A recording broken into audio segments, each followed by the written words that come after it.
ఓం శ్రీ సాయిరామ్. సాయి గురుకులం కార్యక్రమానికి స్వాగతం. భక్తుడు ఎప్పుడూ కూడా భగవంతుని రక్షణలో ఉండాలని కోరుకుంటాడు. మనం వారి రక్షణలో ఉండాలంటే వారు చెప్పినట్టు మనం నడుచుకోవాలి. ఎవరైతే సద్గురువు చెప్పినట్టు నడుచుకుంటారో వారి యొక్క రక్షణ బాధ్యత బాబా తీసుకుంటారు. కొన్ని సందర్భాల్లో మనము బాబా చెప్పినటువంటి దాన్ని ఐసోలేట్ చేసినా సరే బాబా మన వెనుక ఉండి మరి వెనుక పడి మరి మనల్ని రక్షిస్తూ ఉంటారు. ఎవరైతే పరిపూర్ణమైనటువంటి విశ్వాసం ఉంటుందో వారు ఎంత పెద్ద ఆపదలో ఉన్నా సరే వారిని రెప్పపాటులో అందులో నుంచి బాబా బయటికి తీసుకొస్తారు. చాలా కుటుంబాల్లో మనం చూస్తూ ఉంటాం. ఇంట్లో భార్య బాబాకు అమితమైనటువంటి భక్తిరాలుగా ఉంటుంది. ఇంట్లో ఉన్నటువంటి వాళ్ళు ఈవెన్ పిల్లలు కూడా ఈ రోజుల్లో సరైనటువంటి భక్తి ఉండదు.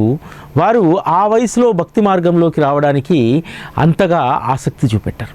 అదేవిధంగా చాలా కుటుంబాల్లో మగవాళ్ళు కూడా ఏదో నామకే వాస్తా, అంటే భార్య గుడికి రమ్మన్నది కాబట్టి గుడికి వెళ్ళాలి, షిరిడీకి రమ్మన్నది కాబట్టి షిరిడీకి వెళ్ళాలి, ఇంత మట్టుకే తప్ప పరిపూర్ణమైనటువంటి విశ్వాసం వారికి బాబా పట్ల ఉండదు. కానీ బాబా ఏ గృహంలో అయితే ఒక తల్లి తన పట్ల భక్తి కలిగి ఉంటుందో ఆ కుటుంబాన్ని మొత్తం కూడా బాబా రక్షిస్తూ ఉంటారు. చాలా సందర్భాల్లో ఆశ్చర్యం వేస్తుంది. అరే, భార్యకు భక్తి ఉంది, భర్తకు ఏమాత్రం కూడా విశ్వాసం లేదు, కానీ భర్త పట్ల కూడా బాబా శ్రద్ధ కలిగి ఉన్నాడు, భర్తను కూడా అనేక సందర్భాల్లో సంకట స్థితి నుంచి బయటపడేశారు అనేటువంటి విషయాన్ని విన్నప్పుడు ఆశ్చర్యం వేస్తుంది. ఎందుకంటే ఎవరికి భక్తి ఉంటుందో వారికే భగవంతుడి రక్షణ ఉంటుంది, భగవంతుడి కృప ఉంటుంది అని అంటారు. కానీ సద్గురు విషయంలో ఇలా కాదు. ఒక కుటుంబంలో ఒక మాతృమూర్తి భక్తురాలుగా ఉంటే ఆ కుటుంబాన్ని అంతా కూడా వారి యోగక్షేమాలను బాబా చూస్తారు. మనము బోర్కర్, చంద్రాబాయి బోర్కర్ కుటుంబాన్ని చూస్తే మనకు అర్థమవుతుంది. చంద్రాబాయి బోర్కర్కు బాబా పట్ల అమితమైనటువంటి భక్తి, కానీ రామచంద్ర బోర్కరు బాబా పట్ల విశ్వాసం లేనటువంటి వారు, నాస్తికుడు. అటువంటి బోర్కర్కు ఆపద వస్తే బాబా ఏ విధంగా రామచంద్రను ఆదుకున్నారు. ఒకరోజు విపరీతమైనటువంటి జ్వరంతో రాత్రి 7-8 గంటల సమయంలో కార్యాలయం నుంచి ఇంటికి వస్తారు. అది చాలా మారుమూల ప్రాంతము. ఎక్కడైతే రైల్వే బ్రిడ్జిలు కడుతుంటారో అక్కడ వీరు మెకానికల్ ఇంజనీర్ కాబట్టి ఆ ప్రాంతంలో పనిచేయాలి. అది ఒక చాలా మారుమూల ప్రాంతం. ఇంటికి వచ్చినటువంటి భర్తను చూసి ఆందోళన చెందుతుంది చంద్రాబాయి. ఎందుకంటే కాళ్ళు చేతులు అన్నీ వణికిపోతున్నాయి, శరీరం అంతా కాలిపోతుంది. మందులు అంత త్వరగా దొరికేటువంటి ఆ ప్రాంతం కూడా కాదది. దాంతో భర్త పక్కనే కూర్చొని మధ్యరాత్రి దాటిన తర్వాత 2 గంటల వరకు కూడా రామచంద్ర బోర్కర్ ఒంటి మీద తడిబట్ట వేసుకుంటూ కూర్చుంటుంది. విపరీతంగా మూలుగుతూ ఉంటాడు. అలా సేవ చేస్తూ చేస్తూ అక్కడే మంచం పైన ఒరిగి నిద్రపోతుంది. బాబా స్వప్న దర్శనమిచ్చి, నీ భర్తను అలా వదిలేసావేంటి, లేవు, లేచి అతని ఒంటికి ఊదిని రాయి, 2 గంటల్లో నీ భర్త సాధారణమైనటువంటి స్థితికి వస్తాడు. ఒకటి గుర్తుపెట్టుకో చంద్రాబాయి, ఉదయం 11 గంటల లోపు ఎక్కడికి బయటికి వెళ్ళకూడదు నీ భర్త, 11 దాటిన తర్వాతనే వెళ్ళాలని అంటారు. ఉదయం 7 గంటల వరకు లేచేసరికి రామచంద్ర బోర్కర్కు శరీరం అంతా కూడా ఉల్లాసంగా అయిపోతుంది. రాత్రి అంత జ్వరం వచ్చిందనేటువంటి బాధ కూడా అతని శరీరం ఇబ్బంది పెట్టట్లేదు. దాంతో ఉదయాన్నే వెళ్ళిపోవాలని చెప్పి 9 గంటలకే బయటికి వెళ్ళడానికి, పని జరుగుతున్నటువంటి ప్రదేశానికి వెళ్ళడానికి ముందుకు సాగుతూ ఉంటాడు. అప్పుడు భార్య అంటుంది, ఎందుకంటే రామచంద్ర బోర్కర్కు ఎదురుపడి అతని నిర్ణయానికి వ్యతిరేకంగా అస్సలు చంద్రాబాయి మాట్లాడదు. అందుకని తన భర్త వెంట తాను కూడా వెళ్ళాలనుకుంటుంది. బాబా స్వప్నంలో చెప్పాడు 11 గంటల కంటే ముందు వెళ్తే ప్రమాదం జరుగుతుంది అని చెప్పి, వెళ్ళకూడదని చెప్పారు. అందుకని ఏదైనా ప్రమాదం జరిగితే నేను పక్కనే ఉండాలని చెప్పి భర్తతో పాటు స్టేషన్కి వెళ్తుంది. ఆ రైల్వే స్టేషన్లో 2 రైళ్ళు కూడా, మన్మాడ్ నుంచి వచ్చేటువంటి మేలు, ముంబై నుంచి వచ్చేటువంటి ప్యాసింజరు, ఆ 2 ట్రైన్లు కూడా ఒకే సమయాన ఆ స్టేషన్కు వస్తూ ఉన్నాయి. ఎదురుగా వస్తున్నటువంటి ప్యాసింజర్ను గమనించాడు, కానీ వెనక నుంచి వస్తున్నటువంటి మన్మాడ్ మేల్ను రామచంద్ర బోర్కరు చూడలేదు. దాంతో మేలు తన భుజానికి తాకడంతో 3వ ట్రాక్ పైకి పడిపోతాడు. సాధారణంగా అయితే ఇటువైపు పడాల్సినటువంటి వ్యక్తి, అంటే ముంబై ప్యాసింజర్ వచ్చేటువంటి ట్రాక్ పైన పడితే షాల్తీ గల్లంతైపోయేది. కానీ బాబా 3వ ట్రాక్ మీదకి నెట్టివేయడంతో అక్కడ పడి స్పృహ తప్పిపోతాడు. కాలుకు విపరీతమైనటువంటి గాయమవుతుంది. స్టేషన్లో ఉన్నటువంటి చంద్రాబాయి బోర్కర్కు ఆ సంఘటన చూసి పై ప్రాణాలు పైనే పోయినట్టు అనిపిస్తాయి. ఏం చేయాలో తెలియక నిస్సహాయ స్థితిలో అక్కడ బెంచ్ పైన కూర్చుండిపోతుంది. రైల్వే కూలీలందరూ కూడా రామచంద్ర బోర్కర్ను తీసుకొచ్చి ప్లాట్ఫామ్ పైన పడుకోబెడతారు. చెప్తారు, అమ్మా ఏం ప్రాణానికి ఏమి హామీ లేదు, కేవలం కాలుకు మాత్రమే గాయమైంది, త్వరలో స్పృహలోకి వస్తారని అంటే అప్పుడే రైల్వే డాక్టర్ వచ్చి చూస్తాడు. చూస్తే వెంటనే లేచి కూర్చుంటాడు. కూర్చొని అడుగుతాడు, మన ఇంటిని ఒక ఫకీర్ స్వాధీనం చేసుకున్నాడు, పద పద మనం ఇంటికి వెళ్ళిపోవాలి, అది మన ఇల్లు అని అంటాడు. లేదులే, వారు బాబాయే, బాబా నాకు స్వయంగా చెప్పారు, నువ్వు 11 గంటల తర్వాత కానీ బయటికి వెళ్ళకూడదని. మాట వినకుండా మీరు వచ్చేసారు, ఈ ప్రమాదం జరిగింది, ప్రాణం పోయేటువంటి స్థితిలో మీ కాలుకు మాత్రమే గాయమైంది అని చెప్పి రామచంద్రకు చంద్రాబాయి చెప్పడం జరుగుతుంది. ఇంటికి వెళ్ళిన తర్వాత కాలు విరగడంతో విపరీతమైనటువంటి నొప్పి భరించలేకపోతున్నాడు రామచంద్ర. అతనికి సేవలు చేస్తూనే ఉంది. రైల్వే డాక్టర్ చెప్తారు, కాలు అసలు కదపడానికి వీల్లేదు, కనీసం 40 రోజులైనా మంచం పైనే ఉండాలని చెప్పి డాక్టర్ చెప్తారు. కానీ ఆ నొప్పిని రామచంద్ర భరించలేకపోతున్నాడు. ఒకరోజు రాత్రి స్వప్నంలో బాబా చంద్రాబాయికి దర్శనమిస్తారు. ఇచ్చి, చంద్రాబాయి, నీ భర్త కాలును పోగొట్టుకుంటావా ఏమిటి? ఎందుకు ఆ కట్టు కట్టారు? కట్టు తీసి కొబ్బెర, పిండి, ఊది కలిపి కాలు కట్టు తీసివేసి దానిపైన దాన్ని రాయి. ఇంకో ఆలోచన వద్దు. ఆ తర్వాత పసుపు, ఉప్పు, జొన్నలు వీటిని పెనం పైన వేయించి కాలుకు కాపడం పెట్టమని చెప్తారు. బాబా చెప్పినటువంటి విధంగా రైల్వే డాక్టర్ కట్టినటువంటి ఆ కట్టిని తీసివేసి బాబా చెప్పినటువంటి ఆ ఊదిని, అదేవిధంగా కొబ్బెర పిండిని వారు రాయడం, తర్వాత రోజు కాపడం పెట్టడంతో వారం రోజుల్లో రామచంద్ర బోర్కర్ లేచి నడిచేటువంటి స్థితికి వస్తాడు. డాక్టర్ వచ్చే రోజు చూసి విపరీతంగా ఆగ్రహించి వెళ్తాడు. నేను చేసినటువంటి వైద్యాన్ని మీరు తిరస్కరించారు, రేపు ఆ కాలుకి ఏమన్నా అయితే మీరే బాధ్యులు అని చెప్పి వెళ్తారు. అయినా సరే చంద్రాబాయి బోర్కర్కు బాబా యొక్క వాక్కు పైన అత్యంత విశ్వాసం. బాబా చెప్పినటువంటి విధంగానే తన భర్తకు చికిత్స చేసింది. కాలు పూర్తిగా నయమైపోయింది. ఇక్కడ బాబా చెప్పినటువంటి వైద్యం అది కేవలం ఒక ప్రక్రియ మాత్రమే. కానీ కాలు త్వరగా అతుక్కొని వారు స్వస్థుడు కావడానికి కారణం ఏమిటి? విశ్వాసమే. బాబా చెప్పినటువంటి మాట పొల్లుబోదు. ఖచ్చితంగా బాబా చెప్పింది జరుగుతుంది అని చెప్పి ఆ రోజు భక్తులకు విశ్వాసం. ఈరోజు మనం కూడా ఆత్మస్థైర్యంతో ఏది జరిగినా ముందుకు వెళ్ళగలిగితే ఖచ్చితంగా బాబా మనకు శ్రేయస్సును కలిగించడానికి మార్గాన్ని చూపెడతారు. మనకి ఏదైనా ప్రమాదం జరిగినప్పుడు మొదట ఆందోళన చెందుతాం. మన చుట్టూ ఉన్నటువంటి వాళ్ళు కూడా రకరకాలైనటువంటి సలహాలు ఇస్తూ ఉంటారు. కానీ బాబా మనల్ని ఎక్కడికి వైద్యానికి పంపించాలో అక్కడికే పంపిస్తారు. ఆ సమయంలో మనకు ఆత్మస్థైర్యం కలిగించడానికి ఒక మంచి డాక్టర్ దగ్గరికి పంపిస్తారు. బాబా భక్తులు ఏదైనా సమస్య వచ్చినప్పుడు, ఆరోగ్యపరమైన సమస్య, మనం వెళ్ళినటువంటి డాక్టర్లో బాబాను చూస్తాం. వారి యొక్క తీరు కూడా మనకు అలానే అనిపిస్తుంది. కాబట్టి వైద్యుడి పైన విశ్వాసం కలుగుతుంది. బాబా ఆ వైద్యుడి రూపంలో మనకు సహాయాన్ని చేస్తున్నారనేటువంటిది ఆ పరిపూర్ణమైనటువంటి విశ్వాసం మనలో వస్తుంది. అందుకనే బాబాను ఆశ్రయించినటువంటి భక్తులకు వారు ఏదైనా సంకట స్థితిలో ఉన్నప్పుడు దాని నుంచి బయటపడేసేటువంటి వారు సాక్షాత్తు సాయి స్వరూపులుగానే మనకు అగుపిస్తారు. కాబట్టి బాబా తన భక్తుడి యొక్క శ్రేయస్సు, బాబా మాట జవదాటకుండా ఉన్నటువంటి వారికి ఆ రోజు అద్భుతమైనటువంటి ఫలితాలు దక్కాయి. కాకాసాహెబ్ దీక్షిత్, సదాశివ్ దీక్షిత్ నాగ్పూర్లో ప్రాక్టీస్ పెడతారు. అతను కూడా అడ్వకేట్.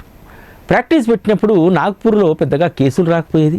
అసలు కొన్ని సందర్భాల్లో ఇంటి ఖర్చులు కూడా ఇబ్బందిగా మారినటువంటి పరిస్థితి. ముంబైలో ఏమో వారి సోదరుడైనటువంటి కాకాసాహెబ్ పెద్ద వకీలు. ఇక్కడేమో తన పరిస్థితి ఇలా ఉండడంతో షిరిడీకి తన తమ్ముని రప్పించి బాబాని అడుగుతారు, సదాశివ్ పరిస్థితి ఈ విధంగా ఉంది బాబా, ఏం చేయమంటారు అని అంటారు. సదాశివ్ నాగ్పూర్ నుంచి ముంబైకి వెళ్ళిపోమని చెప్పు, ముంబైలో ఉండమని చెప్పు అని అంటారు. సరే అని చెప్పి ముంబై వెళ్ళి ప్రాక్టీస్ ప్రారంభిద్దామనుకుంటే ప్రారంభించినటువంటి 3 నెలలకు కూడా ఏ ప్రయోజనము లేదు. ఆ తర్వాత కాకాసాహెబ్కు ఒక ఆలోచన వస్తుంది. ఏంటంటే తను ఏ ఫర్మ్లో అయితే ఉన్నానో తన స్థానంలో తన తమ్ముని తీసుకోమని చెప్పి ప్రతిపాదిస్తారు. అందుకు ఆ ఫర్మ్లో ఉన్నటువంటి మిగతా అడ్వకేట్స్ ఒప్పుకోరు. ఎందుకంటే కాకాసాహెబ్ దీక్షిత్ ఏమో ఉద్దండు, సదాశివ్ దీక్షిత్కు అంతగా అనుభవం లేనటువంటి వారు. అనుభవం లేనటువంటి వారిని మేము ఏం పెట్టుకోవాలి అని చెప్పి దాన్ని తిరస్కరిస్తారు. కానీ బాబా ఏమో మరి ముంబైకే వెళ్ళమన్నాడు, ముంబైలో ఉండమన్నాడు, ఇక్కడేమో ఏ అవకాశాలు రావట్లేదు అని చెప్పి తమ్ముడికి చెప్తాడు ధైర్యం. ఓ దీపావళి వరకు మనం ఎదురు చూద్దాం, ఆ తర్వాత మళ్ళీ బాబాని అడుగుదామంటారు. దీపావళి తెల్లారి ఒక గుజరాతీకి చెందినటువంటి వ్యక్తి వస్తారు. వచ్చి కచ్లో ఒక బ్యాంకులో పనిచేయడానికి మేనేజర్ కావాలి, నమ్మకమైనటువంటి వ్యక్తి కావాలి, మీరు ఎవరినైనా సూచించగలుగుతారా? ఎందుకంటే మీరు ఒక వ్యక్తిని సూచిస్తే ఖచ్చితంగా అతను నమ్మకమైనటువంటి వ్యక్తే అని చెప్పి ఆ గుజరాతీ వ్యక్తి అడుగుతారు. అప్పుడు కాకాసాహెబ్ అంటారు, మా తమ్ముడు అడ్వకేట్గా ప్రాక్టీస్ చేశాడు, మంచి చదువుకున్నటువంటి వాడు, నమ్మకంగా ఉంటారు, మీకు అభ్యంతరం లేకపోతే మా తమ్ముడిని ప్రతిపాదించండి అని అంటారు. దాంట్లో ప్రతిపాదన ఏముంది, నేను నేరుగా తీసుకెళ్ళిపోయి బ్యాంకులోనే చేర్పిచ్చేస్తాను, ఇతరులంటే ఇంకా కొంచెం ఏమన్నా 5% 10% సంశయం ఉంటుందేమో, కానీ స్వయానా మీ తమ్ముడు కాబట్టి నాకు ఏ సంశయము లేదు, అక్కడ కార్యదీక్షతతో పనిచేస్తాడనేటువంటి నమ్మకం నాకుంది అని చెప్పి కచ్కి తీసుకెళ్ళి అక్కడ ఉద్యోగంలో చేర్పిస్తారు. ఇక్కడ ఒక డౌట్ రావచ్చు, బాబా ముంబై ఎందుకు వెళ్ళమన్నాడు? ముంబైలోనే కదా ఉద్యోగం రావాలి, ముంబైలోనే కదా అతను స్థిరపడాలి. కాదు, సదాశివ్ తర్కడు ముంబైకి వచ్చాడు కాబట్టి, కాకాసాహెబ్ దీక్షిత్ పర్యవేక్షణలో ఉన్నాడు కాబట్టి కాకాసాహెబ్ దీక్షిత్ వద్దకు ఖచ్చితంగా ఆ బ్యాంకులో ఉద్యోగం నియామకం కోసం ఒక వ్యక్తిని సూచించమని ఆ గుజరాతీ వ్యక్తి కాకాసాహెబ్ దగ్గరికి వస్తారని బాబాకు తెలుసు. అందుకనే అందుబాటులో ఉంటే వెంటనే ఆ వ్యక్తి ద్వారా కచ్కు పంపించవచ్చు అనేటువంటిది బాబా నిర్ణయం. అంతేకాదు, ఇక్కడ కాకాసాహెబ్ దీక్షిత్ యొక్క విశ్వాసం 6 నెలలు 7 నెలలు గడిచిపోతున్నా ఏ అవకాశం రాకపోవడంతో నిరుత్సాహపడలేదు. ఇంకా వేచి చూద్దాం, దీపావళి వరకు వేచి చూద్దాం అనేటువంటి ఒక విశ్వాసంతో ఉన్నారు. బాబా పట్ల మనం పరిపూర్ణమైనటువంటి విశ్వాసం కలిగి ఉంటే ఫలితం 100% వస్తుంది. బాబాకు మనకు మధ్య ఉన్నటువంటి ప్రాతిపదికయే విశ్వాసం. అది లేకపోతే మనం ఏం చేయలేం. అనేక సందర్భాల్లో ఇది రుజువైనటువంటిది. ఎందుకంటే ఒక విచిత్రమైనటువంటి సంఘటన చెప్తాను.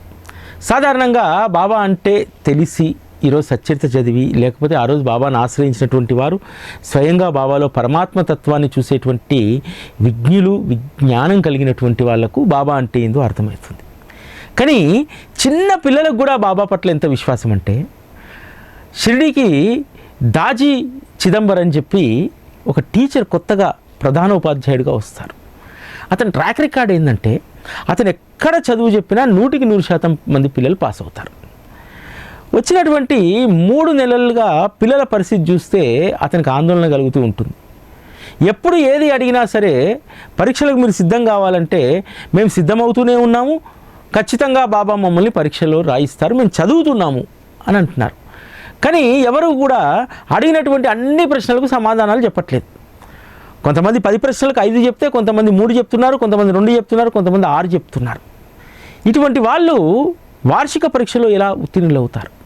ఈ విషయం అతనికి బాగా బాధ కలిగిస్తూ ఉంది.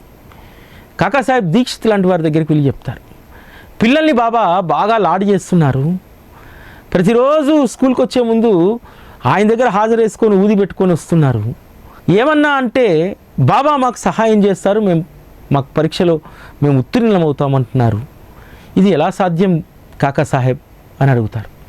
అలా మరొక 3 నెలలు గడిచిన తర్వాత యాన్యువల్ ఎగ్జామ్స్ వస్తాయి. పిల్లలు చక్కగా ప్రతిరోజు బాబాను దర్శించుకొని, బాబా ఇచ్చినటువంటి ఊదిని నుదుటిన పెట్టుకొని కొంత ఊదిని సేవించి పరీక్షకు వస్తారు. పరీక్షలు పూర్తయిన తర్వాత పేపర్లు దిద్దే కార్యక్రమము చేయాలి కదా. చేస్తున్నప్పుడు దాజీ సాహెబ్కు ఆశ్చర్యం వేస్తుంది, ఏంటంటే ఒక్క పిల్లవాడు కూడా ఫెయిల్ కాలేదు. స్కూల్లో ఉన్నటువంటి పిల్లలందరూ కూడా 100% వారు ఉత్తీర్ణతను సాధించారు. అంటే బాబా పట్ల ఉన్న విశ్వాసం, వాళ్ళు చదువుతున్నారు, చదువుతో పాటు ఆటపాట అన్నీ ఉన్నాయి, అల్లరి ఉన్నాయి, అన్నీ ఉన్నాయి. అయినా సరే పరీక్షల వరకు వచ్చేసరికి వారు అడిగినటువంటి ప్రశ్నల్లో 80% అందరూ కూడా రాయడం జరిగింది. ఒక పిల్లవాడిని దాచి సాహెబ్ చిదంబర్ అడుగుతారు, అరే నిన్నటి వరకు ఇవే ప్రశ్నల్లో చాలా ప్రశ్నలు అడిగితే దేనికి సమాధానం చెప్పలేదు, ఇప్పుడు ఎలా రాయగలిగామని అంటారు. అయ్యా పరీక్షకు 10 రోజుల ముందు నుంచి మేము అన్ని పుస్తకాలు చదువుతున్నాం, సెలవులు ఇచ్చారు కదా, ఎందుకంటే ఒకవేళ మేము ఉత్తీర్ణులు కాకపోతే మీతో అన్నంగా బాబా పాస్ చేయిస్తాడని, ఒకవేళ మేము ఫెయిల్ అయితే బాబాకు అనవసరంగా బదనాం వస్తుంది, అందుకని మేము ఈ 10 రోజుల సెలవుల్లో పుస్తకాలన్నీ చదివాము, చదివినటువంటి అన్నీ కూడా గుర్తున్నాయి, మీరు అడిగిన ప్రశ్నలకు సమాధానం రాశారని చెప్పి. ఇక్కడ చూడండి, మొదటిది విశ్వాసం. మేము సంవత్సరంలో ఈ 4 నెలలు 5 నెలలు చదవకపోయినా ఆడుతూ పాడుతూ స్కూల్లో ఉన్నా బాబా మమ్మల్ని ఉత్తీర్ణులు చేస్తారు, మేము విజయాన్ని సాధిస్తాం, ఈ విశ్వాసం ఉంది. రెండవది పిల్లల్లో ఉన్నటువంటి ఒక విజ్ఞత చూడండి. మనము మధురమైనటువంటి ఫలాన్ని భుజిస్తే మన యొక్క జిహ్వ అంతరంగము కూడా అది మధురంగా మారిపోతుంది కదా. అదేవిధంగా బాబా అనేటువంటి ఆ నీడన ఉన్నటువంటి పిల్లలకు విజ్ఞత వచ్చింది. మనం గనక పరీక్ష ఫెయిల్ అయితే బాబాకు బదనాం వస్తుంది, కాబట్టి చదువుకోవాలి. ఆ విజ్ఞత ఆ వయసులో రావడం అనేటువంటిది, బాబా నీడన ఉన్నారు కదా, బాబా కరస్పర్శ తగిలినటువంటి వాళ్ళు కదా ఆ పిల్లలకు, మరి ఆ విజ్ఞత ఉండకుండా ఎలా? మనం కూడా బాబాను ఆశ్రయించిన తర్వాత ఖచ్చితంగా మనం ఒక విషయాన్ని గుర్తుపెట్టుకోవాలి. మనం ఎక్కడన్నా ఫెయిల్యూర్ అయ్యామంటే ఆ ఫెయిల్యూర్ అది బాబాకు చెందుతుంది. అందుకని నేను చాలా సందర్భాల్లో చెప్తుంటాను, చదివేటువంటి విద్యార్థులు, వ్యాపారం చేసేటువంటి వారు, ఉద్యోగం చేసేటువంటి వారు, ప్రజాసేవ చేసేటువంటి వారు ఎవరైతే బాబాను ఆశ్రయిస్తారో మీ ఫెయిల్యూరు మీకు మాత్రమే అంటది, బాబాకు అంటుతుంది, గుర్తుపెట్టుకోండి. బాబాను ఆశ్రయించిన తర్వాత కూడా ఉద్యోగంలో సరిగ్గా పర్ఫామ్ చేయలేకపోతున్నారట, ఉద్యోగాన్ని ఎగ్గొడుతున్నారట, ఇటువంటి మాటలు వచ్చినప్పుడు ఆ మాటలు మీకు కాదు తాకేది, బాబాకు తాకుతాయి. ఎందుకంటే చాలా సందర్భాల్లో ఉద్యోగం చేసే చోట, వ్యాపారం చేసే చోట మనం ఎక్స్పోజ్ అవుతూ ఉంటాం. బాబా భక్తులుగా ఏదో ఒక సందర్భంలో ఎక్స్పోజ్ అవుతూ ఉంటాం. ఆ ఎక్స్పోజ్ అయినటువంటిది మనం ఎప్పుడైతే ఫెయిల్యూర్ అవుతామో వాళ్ళు మనల్ని, మనతో పాటు బాబాను కూడా ఎక్స్పోజ్ చేస్తారనేటువంటి విషయాన్ని మనందరం కూడా గుర్తుపెట్టుకోవాలి. బాబాను ఆశ్రయించిన తర్వాత మనం చేసేటువంటి పనిలో ఖచ్చితంగా నిబద్ధత వస్తుంది. ఇది మన పిల్లలకు కూడా రావాలి. నానాసాహెబ్ నిమోన్కర్ కుమారుడు సోమనాథ్ శంకర్ దేశపాండే కోపర్గావ్లో సబ్ ఇన్స్పెక్టర్గా పనిచేస్తూ ఉంటారు. సబ్ ఇన్స్పెక్టర్గా పనిచేస్తున్నటువంటి రోజుల్లో, ఎందుకంటే షిరిడీ కూడా కోపర్గావ్ పరిధిలోకి వచ్చేది ఆ రోజు, తన జీతం రాగానే ప్రతీ నెల కూడా ₹2 బాబాకు మనీ ఆర్డర్ పంపేటువంటి వారు. ఒకసారి తండ్రిని చూద్దామని చెప్పి సోమనాథు బాబా దగ్గరికి వెళ్తారు. ఎందుకంటే నానాసాహెబ్ నిమోన్కర్ గ్రామాన్ని వదిలేసి ఇక్కడే వచ్చి స్థిర నివాసం ఏర్పరచుకున్నారు. కాబట్టి తన తండ్రిని చూడడానికి షిరిడీకి వెళ్ళేవారు. వెళ్ళినప్పుడు బాబా దక్షిణ అడుగుతారు. ఇంత దూరం వచ్చావు కదా, ఒక ₹10 దక్షిణ ఇవ్వరాదా అని అడుగుతారు. సోమనాథ్ వెంటనే ఎంతో సంతోషంతో ఇస్తారు. అంతేకాదు సోమనాథ్లో కర్తవ్య దీక్ష చాలా ఎక్కువ. తను చేసేటువంటి ఆ పోలీస్ ఉద్యోగంలో దొంగలను పట్టుకోవడం కానీ, కేసులను విచారించడంలో కానీ ఒక మంచి పేరుంది. అందుకనే ఉన్నతాధికారులు అతన్ని చాలా విషయాల్లో సిఫార్సు చేస్తూ ఉంటారు.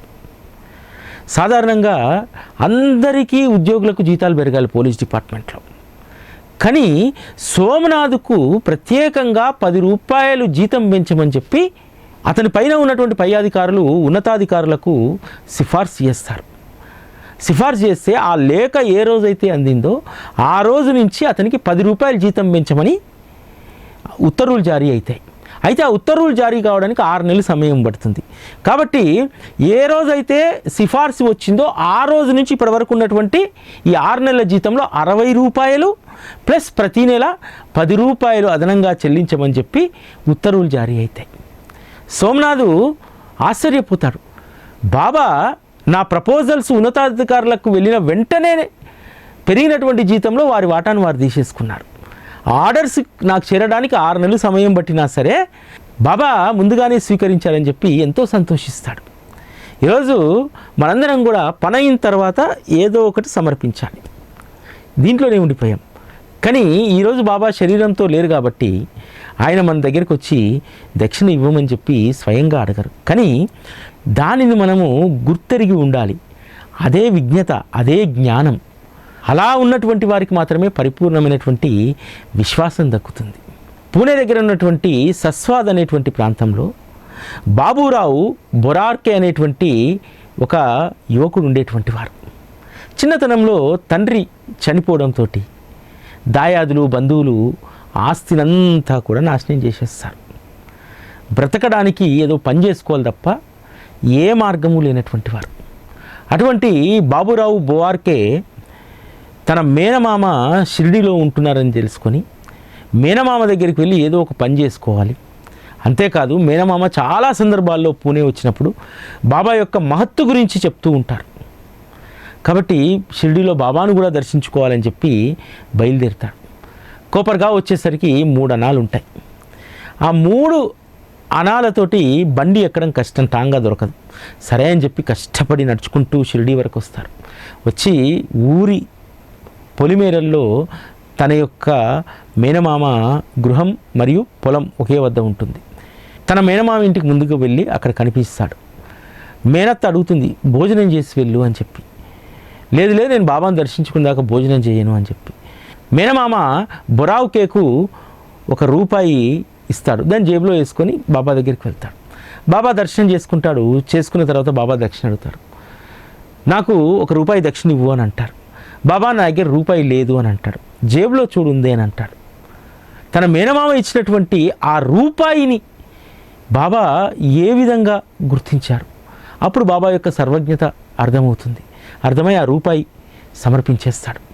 ఆ తర్వాత తన మేనమామ పొలం వద్దే ఉంటూ తన మేనమామ చెరుకు పంట వేస్తాడు. అది బెల్లం తయారీకి ఉపయోగపడేటువంటి చెరుకు. ఇతను చాలా టెక్నిక్ తోటి చక్కగా నీళ్లు కట్టేటువంటి ఆ మడులు, చెరుకు ఒక గడకు మధ్య ఎంత దూరం ఉండాలని చెప్పి చాలా మంచిగా చెరుకు పంట వేస్తాడు బాబురావు బొవార్కే. ఇది ఎంతో ఉపయోగపడుతుంది, దిగుబడి ఎక్కువ వస్తుంది. ఒకసారి వీరు మేనమామ స్నేహితులు వచ్చి ఆ పంట పొలాన్ని చూసి ఆశ్చర్యపోతారు.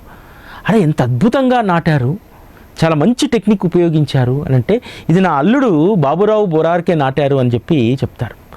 అప్పుడు ఆ స్నేహితుడు అంటాడు, ఓ పని చేయి, మీ మేనల్లుడిని ఈ పంట నాటేటువంటి పనికి నా దగ్గరికి పంపివు, నేను నా భాగస్వామిగా చేసుకుంటాను, నేను ఏదో జీతానికి పెట్టుకోను అంటారు. ఆ విధంగా మేనమామ పొలంలోనూ మేనమామ స్నేహితుడి పొలంలో 2 పొలంలో కూడా ఆ చెరుకులు నాటేటువంటి పనిలో ఉంటారు. 2 సంవత్సరాల్లో విపరీతంగా చెరుకు దిగుబడి వస్తుంది. ఇంతకుముందు చెరుకు కేవలం పీలగా ఉండేటువంటి స్థానంలో చాలా దొడ్డైనటువంటి ఆ గడలు వచ్చేటువంటి పంట ఎక్కువగా వచ్చింది. ఇలా పనిచేస్తూ ఉండగా 2 సంవత్సరాల తర్వాత ఆశ్చర్యపోతాడు బాబురావు బొవార్కే. ఎందుకంటే 3 అణాలతో వచ్చినటువంటి తను ఇప్పుడు ₹1,00,000 ఆ పంటల ద్వారా సంపాదించగలిగాడు.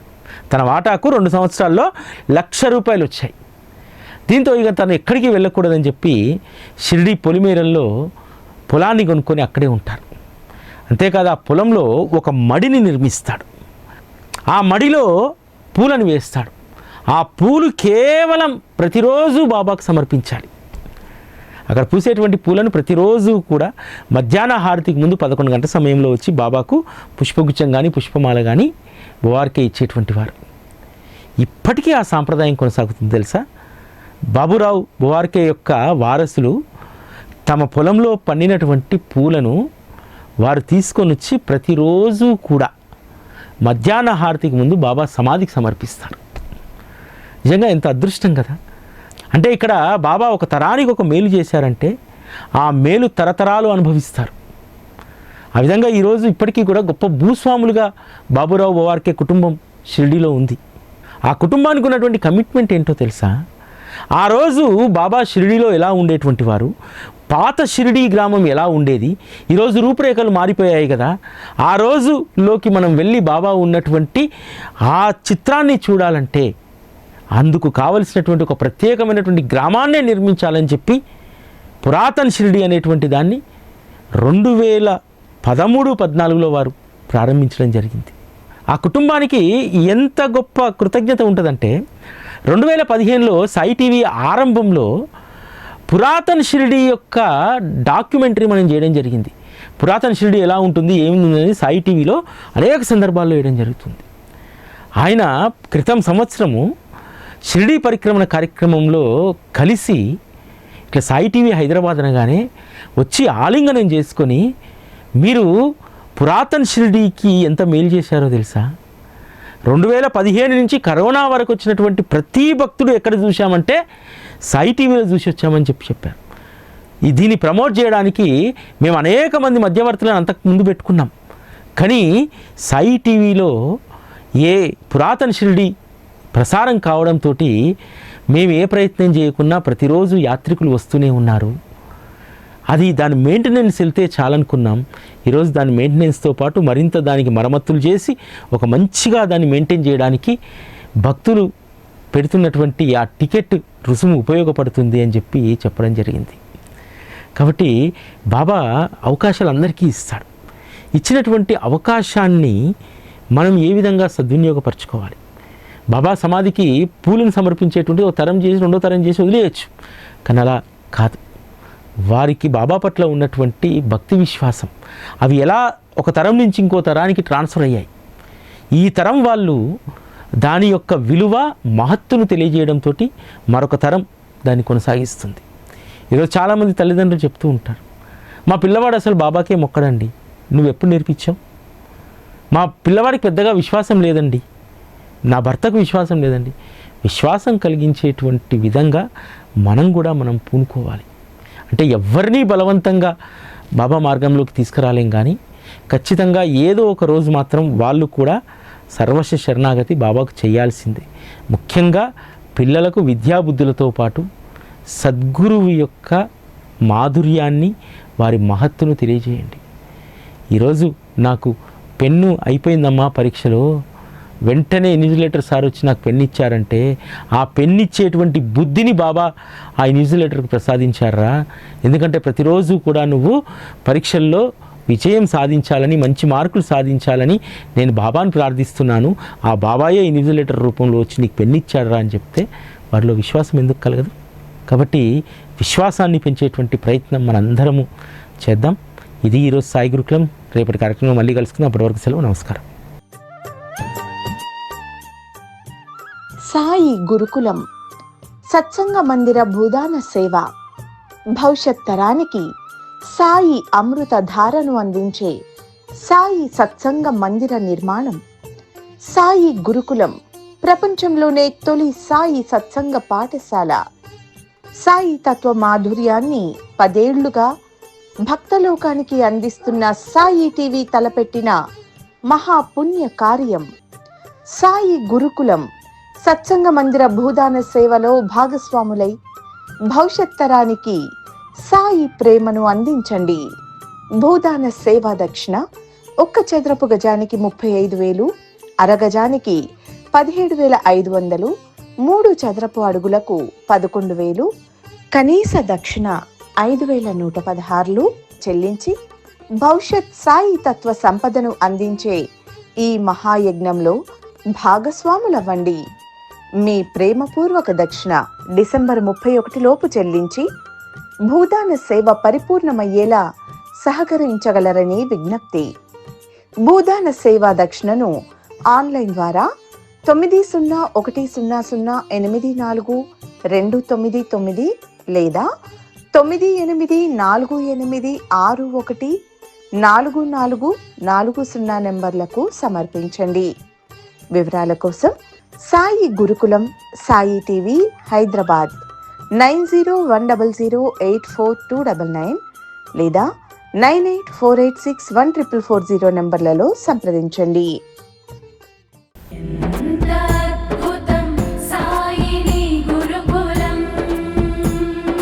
శిక్షణే తప్ప శిక్షలు లేని శరణాగతి సౌదం